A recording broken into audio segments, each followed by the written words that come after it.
The philosophical scripture, the Discourses, is brought to you by not a prophet org, the place on the internet to find spiritual guidance powered by artificial intelligence. Chapter 5. Against the Academics. If a man, said Epictetus, opposes evident truths, it is not easy to find arguments by which we shall make him change his opinion. But this does not arise either from the man's strength or the teacher's weakness. For when the man, though he has been confuted, is hardened like a stone, how shall we then be able to deal with him? By argument. Now there are two kinds of hardening, one of the understanding, the other of the sense of shame, when a man is resolved not to assent to what is manifest, nor to desist from contradictions. Most of us are afraid of mortification of the body, and would contrive all means to avoid such a thing, but we care not about the soul's mortification. And indeed with regard to the soul, if a man be in such a state as not to apprehend anything, or understand at all, we think that he is in a bad condition. But if the sense of shame and modesty are deadened, this we call even power. Do you comprehend that you are awake? I do not. The man replies, for I do not even comprehend when in my sleep I imagine that I am awake. Does this appearance then not differ from the other? Not at all. He replies, shall I still argue with this man? And what fire or what iron shall I apply to him to make him feel that he is deadened? He does perceive, but he pretends that he does not. He's even worse than a dead man. He does not see the contradiction. He is in a bad condition. Another does see it, but he is not moved and makes no improvement. He is even in a worse condition. His modesty is extirpated, and his sense of shame, and the rational faculty has not been cut off from him, but it is brutalized. Shall I name this strength of mind? Certainly not, unless we also name it such in catamites, through which they do and say in public whatever comes into their head. Chapter 6. Of Providence. From everything which is or happens in the world, it is easy to praise Providence, if a man possesses these two qualities, the faculty of seeing what belongs and happens to all persons and things, and a grateful disposition. If he does not possess these two qualities, one man will not see the use of things which are and which happen. Another will not be thankful for them, even if he does know them. If God had made colors, but had not made the faculty of seeing them, what would have been their use? None at all. On the other hand, if he had made the faculty of vision, but had not made objects such as to fall under the faculty, what in that case also would have been the use of it? None at all. Well, suppose that he had made both, but had not made light. In that case, also, they would have been of no use. Who is it, then, who has fitted this to that and that to this? And who is it that has fitted the knife to the case and the case to the knife? Is it no one? And indeed, from the very structure of things which have attained their completion, we are accustomed to show that the work is certainly the act of some artificer, and that it has not been constructed without a purpose. Does then each of these things demonstrate the workman, and do not visible things and the faculty of seeing and light demonstrate him? And the existence of male and female, and the desire of each for conjunction, and the power of using the parts which are constructed, do not even these declare the workman? If they do not, let us consider the constitution of our understanding, according to which, when we meet with sensible objects, we simply receive impressions from them, but we also select something from them, and subtract something, and add, and compound by means of them these things or those, and in fact pass from some to other things which, in a manner, resemble them. Is not even this sufficient to move some men, and to induce them not to forget the workman? If not so, let them explain to us what it is that makes each several thing, or how it is possible that things so wonderful and like the contrivances of art should exist by chance and from their own proper motion, what then are these things done in us only, many, indeed, in us only, of which the rational animal had peculiar need, but you will find many common to us with irrational animals. Do they them understand what is done? By no means. For use is one thing, and understanding is another. God had need of irrational animals to make use of appearances, but of us to understand the use of appearances. It is therefore enough for them to eat and to drink, and to sleep and to copulate, and to do all the other things which they severally do. But for us, to whom he has given also the faculty, these things are not sufficient. For unless we act in a proper and orderly manner, and conformably to the nature and constitution of each thing, we shall never attain our true end. For where the constitutions of living beings are different, there also the acts and the ends are different. In those animals, then, whose constitution is adapted only to use alone is enough. But in an animal which has also the power of understanding the use, unless there be the due exercise of understanding, he will never attain his proper end. Well then, God constitutes every animal, one to be eaten, another to serve for agriculture, another to supply cheese, and another for some like use. For which purposes what need is there to understand appearances, and to be able to distinguish them? But God has introduced man to be a spectator of God and of his works, and not only a spectator of them, but an interpreter. For this reason it is shameful for man to begin and to end where irrational animals do, but rather he ought to begin where they begin, and to end where nature ends in us, and nature ends in contemplation and understanding, in a way of life conformable to nature. Take care, then, not to die without having been spectators of these things. But you take a journey to Olympia to see the work of Phidias, and all of you think it a misfortune to die without having seen such things. But when there is no need to take a journey, and where a man is, there he has the works of God before him, will you not desire to see and understand them? Will you not perceive either what you are, or what you were born for, or what this is for which you have received the faculty of sight? But you may say, there are some things disagreeable and troublesome in life, and are there none in Olympia? Are you not scorched? Are you not pressed by a crowd? Are you not without comfortable means of bathing? Are you not wet when it rains? Have you not abundance of noise, clamor, and other disagreeable things? But I suppose that setting all these things off against the magnificence of the spectacle, you bear and endure. Well, then, and have you not received faculties by which you will be able to bear all that happens? Have you not received greatness of soul? Have you not received manliness? Have you not received endurance? And why do I trouble myself about anything that can happen if I possess greatness of soul? What shall distract my mind or disturb me, or appear painful?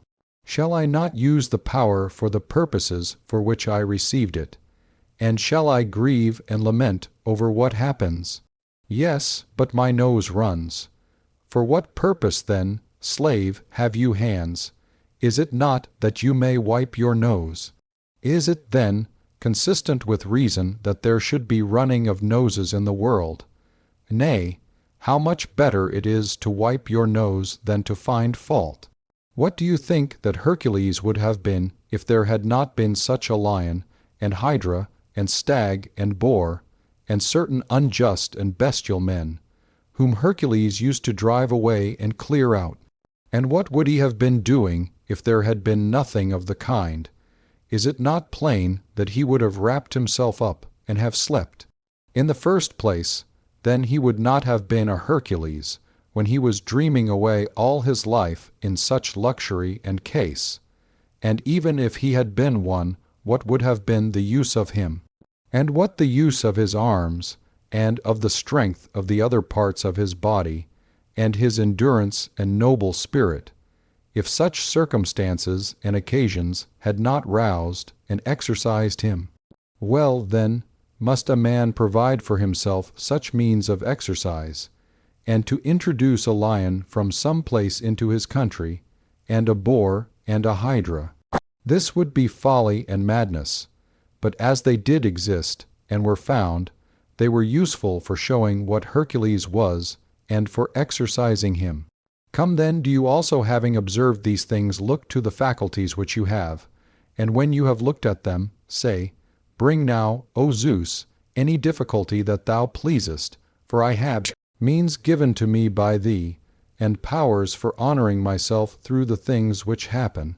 You do not so, but you sit still, trembling for fear that some things will happen, and weeping, and lamenting, and groaning for what does happen. And then you blame the gods. For what is the consequence of such meanness of spirit but impiety? And yet God has not only given us these faculties, by which we shall be able to bear everything that happens without being depressed or broken by it, but, like a good king and a true father, he hath given us these faculties free from hindrance, subject to no compulsion unimpeded, and has put them entirely in our own power, without even having reserved to himself any power of hindering or impeding. You, who have received these powers free and as your own, use them not.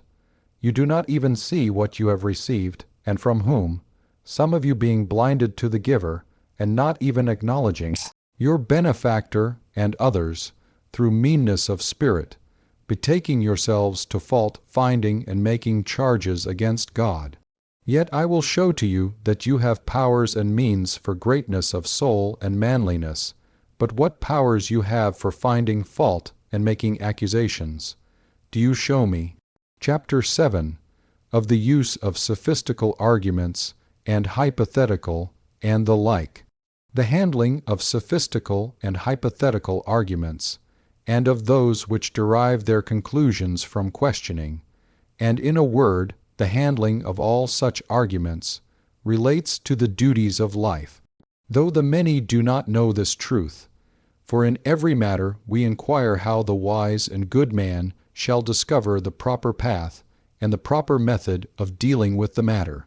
Let, then, people either say that the grave man will not descend into the contest of question and answer, or that, if he does descend into the contest, he will take no care about not conducting himself rashly or carelessly in questioning and answering. But if they do not allow either the one or the other of these things, they must admit that some inquiry ought to be made into those topics on which particularly questioning and answering are employed. For what is the end proposed in reasoning? To establish true propositions, to remove the false, to withhold assent from those which are not plain. Is it enough, then, to have learned only this? It is enough. A man may reply. Is it, then, also enough for a man, who would not make a mistake in the use of coined money, to have heard this precept, that he should receive the genuine drachmae and reject the spurious? It is not enough. What, then, ought to be added to this precept? What else than the faculty which proves and distinguishes the genuine and the spurious drachmae? Consequently, also in reasoning what has been said is not enough. But is it necessary that a man should acquire the faculty of examining and distinguishing the true and the false, and that which is not plain? It is necessary. Besides this, what is proposed in reasoning, that you should accept what follows from that which you have properly granted. Well, is it then enough in this case also to know this? It is not enough. But a man must learn how one thing is a consequence of other things, and when one thing follows from one thing, and when it follows from several collectively. Consider, then, if it be not necessary that this power should also be acquired by him who purposes to conduct himself skillfully in reasoning, the power of demonstrating himself the several things which he has proposed, and the power of understanding the demonstrations of others, including of not being deceived by sophists, as if they were demonstrating.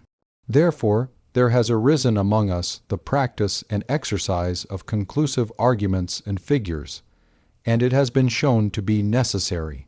But in fact, in some cases, we have properly granted the premises or assumptions, and there results from them something, and though it is not true, yet none the less it does result. What then ought I to do? Ought I to admit the falsehood? And how is that possible? Well, should I say that I did not properly grant that which we agreed upon? But you are not allowed to do even this. Shall I then say that the consequence does not arise through what has been conceded? But neither is it allowed. What then must be done in this case? Consider if it is not this: as to have borrowed is not enough to make a man still a debtor, but to this must be added the fact that he continues to owe the money and that the debt is not paid. So it is not enough to compel you to admit the inference that you have granted the premises, but you must abide by what you have granted. Indeed, if the premises continue to the end such as they were when they were granted, it is absolutely necessary for us to abide by what we have granted, and we must accept their consequences. But if the premises do not remain such as they were when they were granted, it is absolutely necessary for us also to withdraw from what we granted, and from accepting what does not follow from words in which our concessions were made.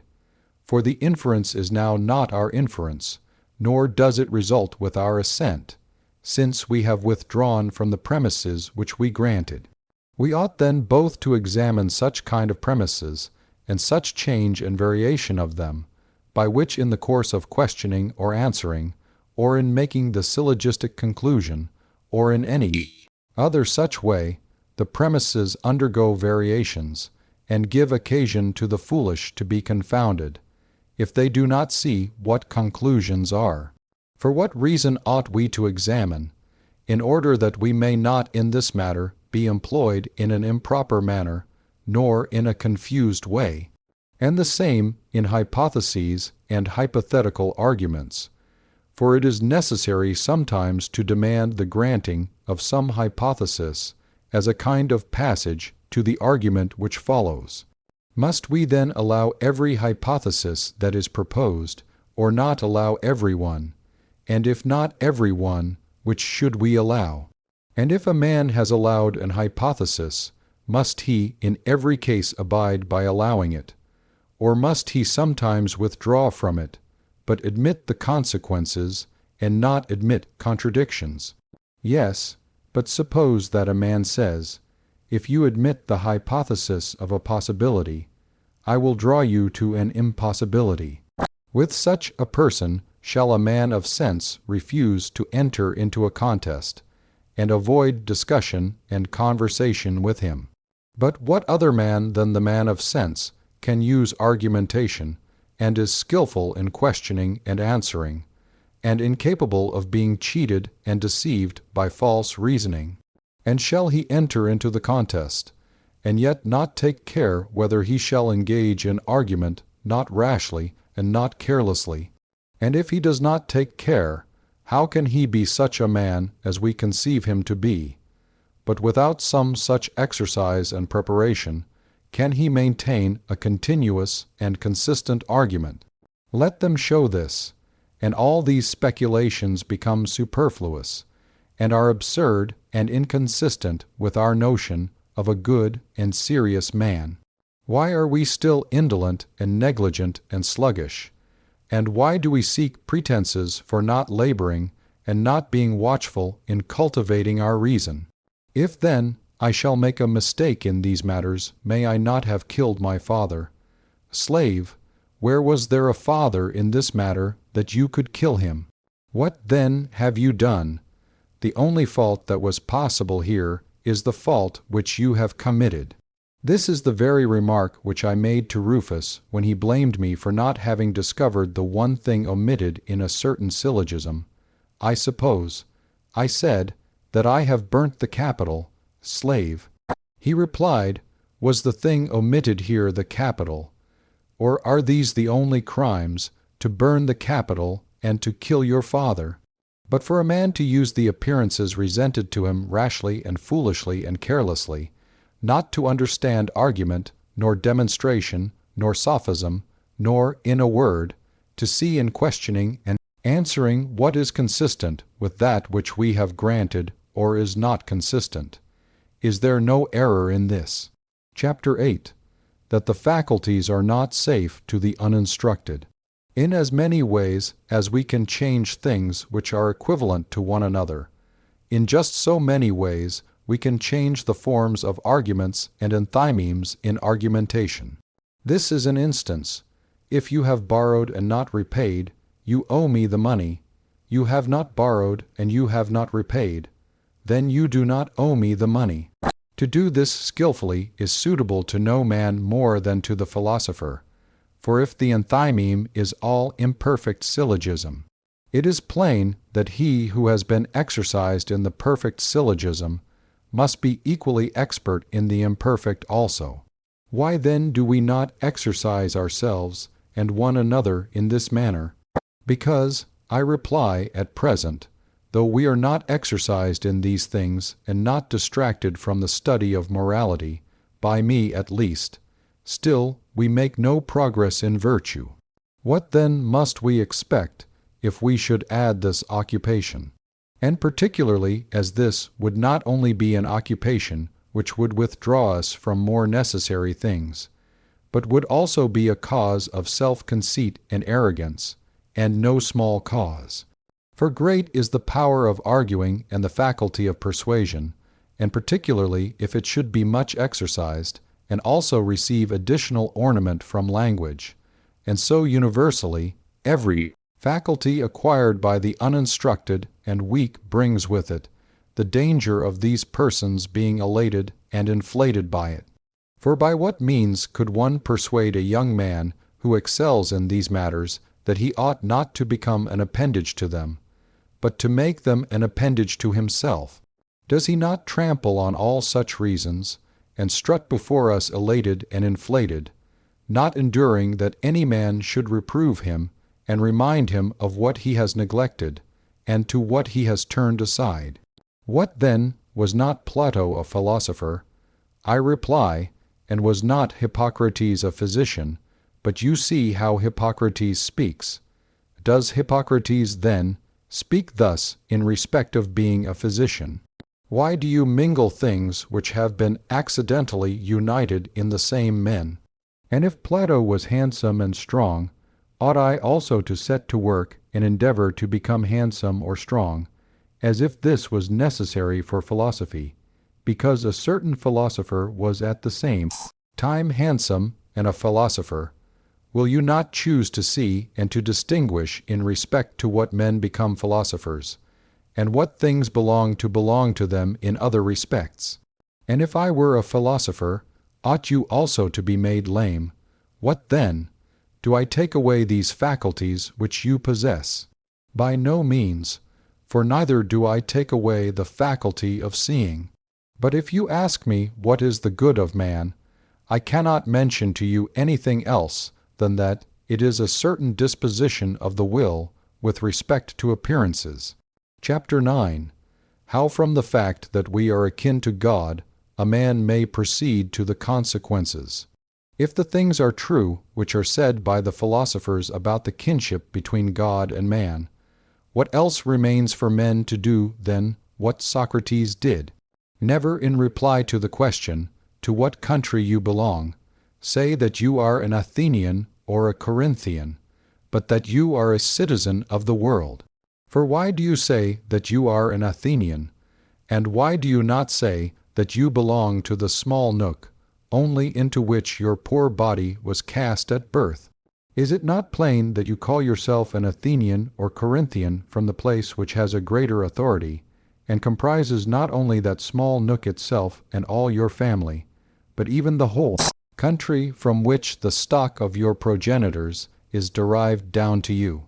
He then who has observed with intelligence the administration of the world, and has learned that the greatest and supreme and the most comprehensive community is that which is composed of men and God, and that from God have descended the seeds not only to my father and grandfather, but to all beings which are generated on the earth and are produced, and particularly to rational beings, for these only are by their nature formed to have communion with God. Being by means of reason conjoined with him, why should not such a man call himself a citizen of the world? Why not a son of God?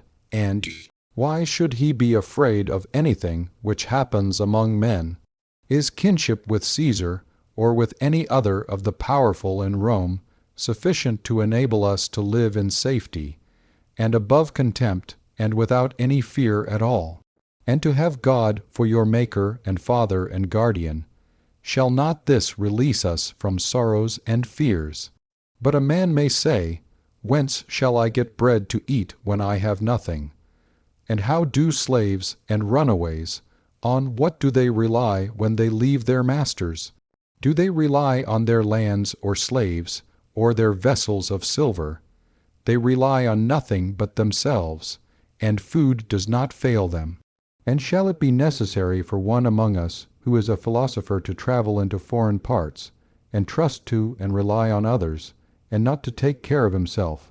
And shall he be inferior to irrational animals and more cowardly, each of which, being self-sufficient, neither fails to get its proper food, nor to find a suitable way of living, and one conformable to nature? I indeed think that the old man ought to be sitting here, not to contrive how you may have no mean thoughts nor mean and ignoble talk about yourselves, but to take care that there be not among us any young men of such a mind that, when they have recognized their kinship to God, and that we are fettered by these bonds, the body, I mean, and its possessions, and whatever else on account of them is necessary to us for the economy and commerce of life, they should intend to throw off these things as if they were burdens painful and intolerable, and to depart to their kinsmen. But this is the labor that your teacher and instructor ought to be employed upon, if he really were what he should be. You should come to him and say, Epictetus, we can no longer endure being bound to this poor body, and feeding it and giving it drink, and rest and cleaning it, and for the sake of the body, complying with the wishes of these and of those. Are not these things indifferent and nothing to us? And is not death no evil? And are we not in a manner kinsmen of God? And did we not come from him? Allow us to depart to the place from which we came. Allow us to be released at last from these bonds by which we are bound and weighed down. Here there are robbers and thieves and courts of justice, and those who are named tyrants, and think that they have some power over us by means of the body and its possessions. Permit us to show them that they have no power over any man. And I on my part would say, friends, wait for God. When he shall give the signal and release you from this service, then go to him. But for the present endure to dwell in this place where he has put you. Short indeed is this time of your dwelling here, and easy to bear for those who are so disposed. For what tyrant or what thief, or what courts of justice, are formidable to those who have thus considered as things of no value the body and the possessions of the body? Wait then, do not depart without a reason. Something like this ought to be said by the teacher to ingenuous youths. But now what happens? The teacher is a lifeless body, and you are lifeless bodies. When you have been well filled today, you sit down and lament about the morrow, how you shall get something to eat. Wretch, if you have it, you will have it. If you have it not, you will depart from life. The door is open. Why do you grieve? Where does there remain any room for tears? And where is there occasion for flattery? Why shall one man envy another? Why should a man admire the rich or the powerful, even if they be both very strong and of violent temper? For what will they do to us? We shall not care for that which they can do, and what we do care for, that they cannot do. How did Socrates behave with respect to these matters? Why, in what other way than a man ought to do who was convinced that he was a kinsman of the gods? If you say to me now, Said Socrates to his judges, "We will acquit you on the condition that you no longer discourse in the way in which you have hitherto discoursed, nor trouble either our young or our old men. I shall answer, you make yourselves ridiculous by thinking that, if one of our commanders has appointed me to a certain post, it is my duty to keep and maintain it, and to resolve to die 1,000 times rather than desert it. But if God has put us in any place and way of life, we ought to desert it." Socrates speaks like a man who is really a kinsman of the gods.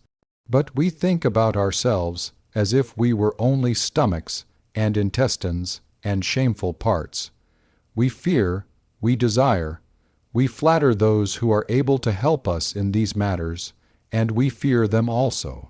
A man asked me to write to Rome about him, a man who, as most people thought, had been unfortunate, for formerly he was a man of rank and rich, but had been stripped of all and was living here. I wrote on his behalf in a submissive manner, but when he had read the letter, he gave it back to me and said, "I wished for your help, not your pity. No evil has happened to me."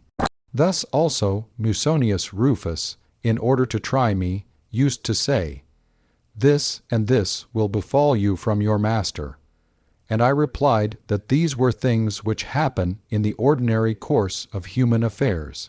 "Why, then," said he, "should I ask him for anything when I can obtain it from you? For, in fact, what a man has from himself, it is superfluous and foolish to receive from another. Shall I, then, who am able to receive from myself greatness of soul and a generous spirit, receive from you land and money, or a magisterial office? I hope not. I will not be so ignorant about my own possessions. But when a man is cowardly and mean, what else must be done for him than to write letters as you would about a corpse? Please to grant us the body of a certain person and a sextarius of poor blood. For such a person is, in fact, a carcass and a sextarius of blood, and nothing more. But if he were anything more, he would know that one man is not miserable through the means of another.